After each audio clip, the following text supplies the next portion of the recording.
김용현 전 국방부 장관의 재판은 감치 대상이었던 두 변호인 가운데 이하상 변호사만 나왔습니다. 감치 결정은 한덕수 전 총리 재판부에서 했는데 뜬금없이 김용현 전 장관 재판부에 감치 시도를 하면 용납하지 않겠다고 말했습니다. 저희에 대한 개인 인적 사항을 불법으로 활용을 해서 집행을 하겠다는 이런 얘기가 있어서요. 저는 용납될 수 없다는 입장을 좀 재판부께 말씀을 드리겠습니다. 재판 진행에 회방을 놓거나 특검팀을 조롱하는 수위는 더 높아졌습니다. 검사를 감시해달라고 하는가 하면 아니 변호사님들 오늘따라 왜 이렇게 더 날이 서 계세요? 번번이 딴죽을 걸었습니다. 혹시 뭐 이 사건 관련해서 더 하실 말씀 있으세요? 제가 이런 질문은 무의미하다고 생각이 됩니다. 그냥 생략하게 해주십시오. 앞서 감치가 무산된 뒤 유튜브 라이브 방송에서 한 전 총리 재판부 이진관 재판장에게 욕설과 협박을 퍼붓기도 했습니다. 이진관 이놈 죽었어 이거. 전문용어로 뭣도 할 엄청 위세를 떨더라고요. 근데 감치 항고장을 받아든 한덕수 재판부가 다시 재판할지 사건을 고법으로 올려보낼지 관심이 쏠렸지만 다시 재판을 열어 집행을 시도해도 변호인들이 이름 등을 밝히지 않는다면 무산될 수도 있는 상황. 법원은 입장문을 내 법적 조치를 예고했습니다. 서울중앙지법은 재판장의 인격에 대한 심각한 모욕일 뿐만 아니라 법관의 독립과 재판 절차에 대한 국민의 신뢰를 크게 훼손할 수 있는 위법 부당한 행위라며 변호사 협회에 징계를 요청하거나 수사기관에 고발하는 방안을 검토 중인 걸로 전해졌습니다. 오히려 피고인인 김 전 장관에게 피해가 갈 수도 있는 이해하기 힘든 변호인의 태도.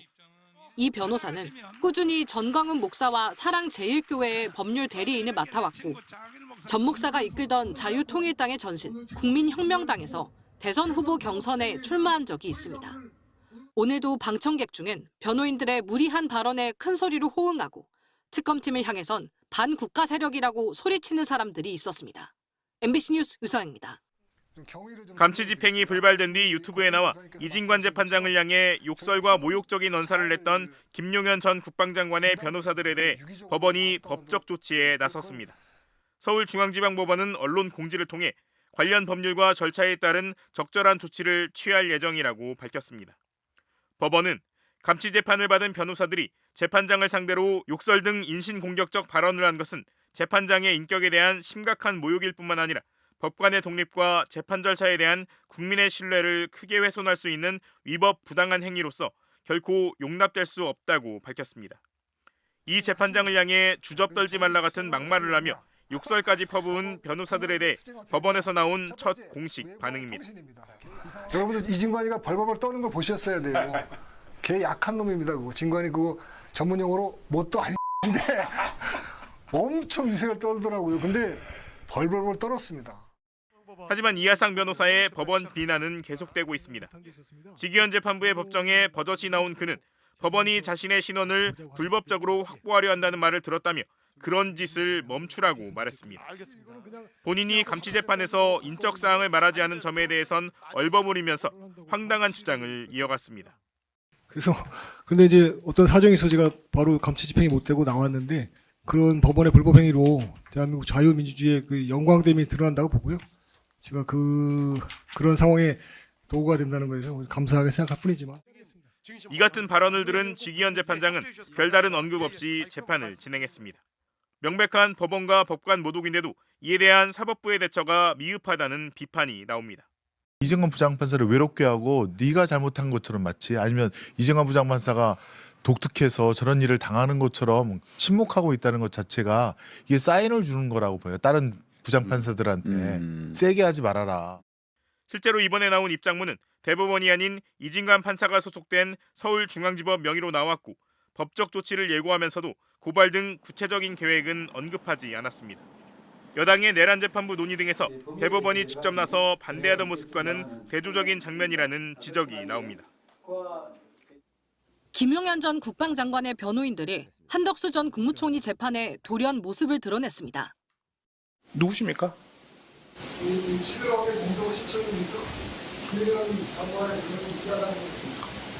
왜 오신 겁니까?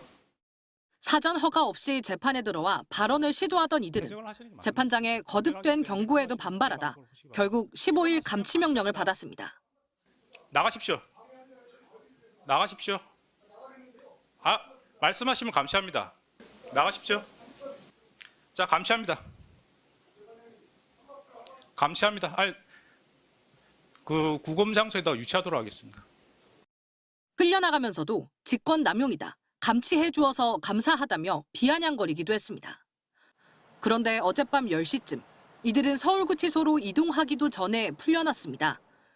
인적사항을 묻는 질문에 이들이 일체 답변을 거부하자 구치소에서 집행장에 이름과 생년월일 등이 적혀있지 않다는 이유로 수용을 거절한 겁니다. 집행 불능으로 처리했습니다. 그냥 가시죠. 이렇게 된 거 진짜로. 이하성 변호사님께서 이제 진술을 안 하시니까 저도 진술을 안 했고요. 그래서 판사한테 내 이름 뭐냐고 했더니 뭔데요? 피고인의 이름을 알 수 없어도 구속영장에 인상, 체격 등으로 표시할 수 있게 돼 있고 더군다나 변호인들의 이름과 직업, 소속 로펌까지 공개돼 있는 상황. 그런데도 신원 확인을 거부하는 막무가내 법기술이 통한 겁니다. 풀려난 이들은 자신을 감치한 이진관 재판장을 향해 막말과 욕설을 섞어가며 비난했습니다. 판사 놈, 이진관이 놈한테는 불법 구금, 불법 재판했기 때문에 협조할 수가 없다. 그놈은 반드시 대가를 치러야 된다. 교정당국은 신규 입소자를 받을 때 인적사항을 확인하고 입력하도록 돼 있어 규정에 따른 거란 입장입니다. 변호인들은 감치 명령을 중지해달라며 항고장까지 제출했지만 내일 예정된 김용현 전 장관 재판에 변론을 하러 나왔을 때 다시 감치될 가능성도 있습니다. MBC 뉴스 유서영입니다.